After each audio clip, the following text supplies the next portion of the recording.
Well, it's the moment Liz Kendall's been waiting for. It's her Ask Me Anything round. Jeremy, you have the first question for Liz. Okay, go for it, Jeremy. Oh, Liz, we had a fascinating discussion the other night about the Middle East. I really enjoyed it. I think you enjoyed it as well. You seem to have doubts about the vote that we took in Parliament on recognition of Palestine, which the Labour Party eventually, Labour MPs, most of them, supported the recognition of the state of Palestine. Do you think it would be a good thing if, as our party, we said we will assist the Middle East peace process by giving recognition to Palestine in order to bring about a co-determination, to bring about a long-term peace and hopefully end the siege of Gaza and the occupation of the West Bank? I believe in the dignity and justice of a Palestinian state, and the agony and suffering that the Palestinians are feeling is brutal and raw. And we know that the solution must be, in the end, a two-state solution, and that we must work with our international colleagues to make that. So you would support recognition then? I want to see two states. But would you support recognition now?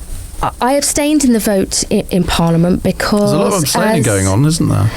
Yes, because I believe that negotiation is the way that we achieve it. But that cannot be sort of limitless, timeless negotiations. People feel angry about what's happening. Prime Minister, what deadline would you give for a Palestinian state for an agreement to be reached before you'd say, well, we're going to recognise it now? First of all, we have to get, at the moment, there is no trust. There's no trust on either side, either that the ultimate solution is a two-state solution, or that there will be any kind of process whatsoever. And that's why people feel so angry and raw across the world. Okay. So you have to have, at the moment, I think we're in the appalling situation where on both sides there's no room for the politicians to move on either of their sides, and there's no feeling that there's any commitment. Who's most to blame for that? You do not solve problems by apportioning blame. I think there have been huge mistakes on both sides. Yeah, but it's not an equality of suffering, is it? There is huge suffering amongst the Palestinians, and I also understand Israelis feeling deeply worried about the rockets too. Quite clearly the illegal settlements are utterly wrong.